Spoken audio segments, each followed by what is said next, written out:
कल्पना करो, तुमने अपने लिविंग रूम के लिए एक उदास सी पेंटिंग खरीदी और फिर पता चला कि वो तुम्हारा घर जला सकती है।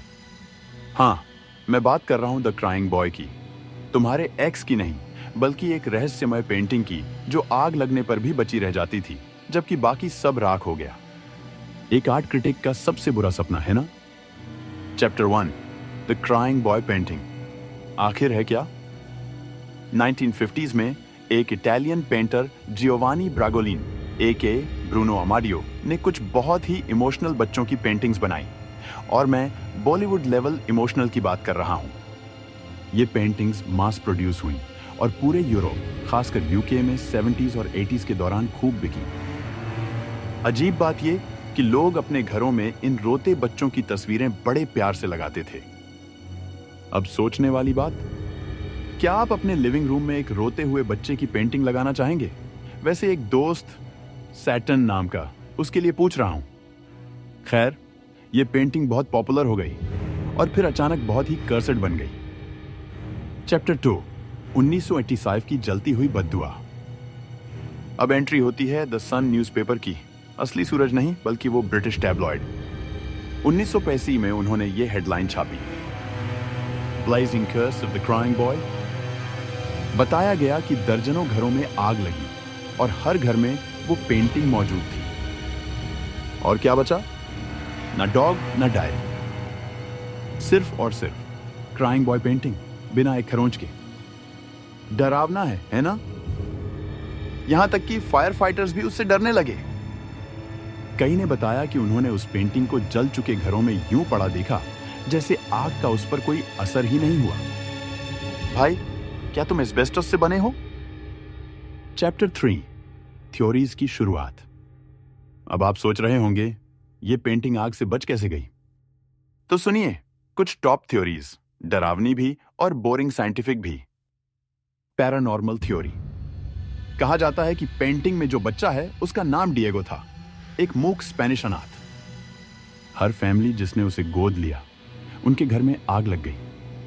एक दिन एक पेंटर ने उसकी पेंटिंग बनाई। कुछ दिन बाद उसका स्टूडियो भी जल गया, और फिर भी पेंटिंग बच गई। फन फैक्ट, इस बच्चे को पोर्ट्रेट नहीं, थेरेपी चाहिए थी। साइंटिफिक थ्योरी, थोड़ी बोरिंग। असल में वो पेंटिंग्स ऐसे मटेरियल पर प्रिंट की गई थी जो फायर रेजिस्टेंट थे। मतलब साइंस की दुनिया में कोई भूत नहीं भाई, कोइंसिडेंस या मास हिस्टीरिया। हर घर में वो पेंटिंग थी क्योंकि वो बहुत ट्रेंडी थी। तो शायद ये सब बस बुरा लग था, जैसे 80s का एवोकाडो टोस्ट, बस फर्क ये कि ये तुम्हारा घर जला देता है। अगर आपको पता हो कि ये पेंटिंग आग का कारण बन सकती है, तो भी क्या आप इसे घर पर रखेंगे या फिर ईबे पर बेच देंगे एक नोट के साथ? थोड़ी कर्सड है, रात को रो सकती है। चैप्टर 4, एक फिक्शनल ट्विस्ट, मुस्कुराहट आग में। अब बारी है एक काल्पनिक हॉरर ट्विस्ट की। लंदन, 1990। मार्क फिलिप्स ने गेराज सेल से ये पेंटिंग सिर्फ 5 में खरीदी। हंसते हुए उसने कहा, चलो देखते हैं कितना रो सकता है तू, पिकासो जूनियर, और उसे हॉलवे में टांग दिया। 3 रातों बाद उसका घर जल गया, सब कुछ राख। पर क्या बचा? सिर्फ पेंटिंग नहीं, वो पेंटिंग जिसमें अब बच्चा मुस्कुरा रहा था। हां, अब वो रो नहीं रहा था। प्रश्न, क्या आप एक मुस्कुराते हुए कर्सड बच्चे से लड़ना चाहेंगे या 10 नॉर्मल भूतिया डॉल्स से? बस यूं ही पूछ रहे हैं। चैप्टर 5, सब जला दो, और क्या बचा? मीडिया के हंगामे के बाद द सन ने पब्लिक बर्निंग इवेंट्स रखवाए।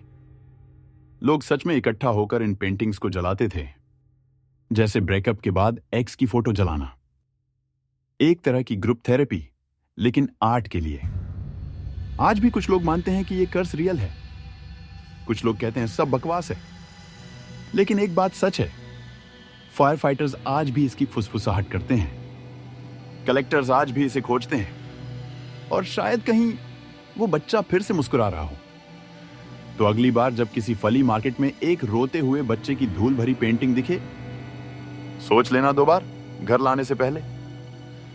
और प्लीज अपने स्मोक अलार्म्स चेक कर लेना यार। तो बताओ, क्या क्राइंग बॉय बस एक गलत समझी गई कला है, या सच में एक कर्सिड हॉट मेस? क्या आपने इसे कभी रियल लाइफ में देखा है? और क्या आप इतनी हिम्मत रखते हैं कि इसे अपने घर की दीवार पर टांग सको? कमेंट्स में जरूर बताओ। और हां, लाइक करो, शेयर करो और बेल आइकन दबाओ। अगर बेल अपने आप बजे तो भागो।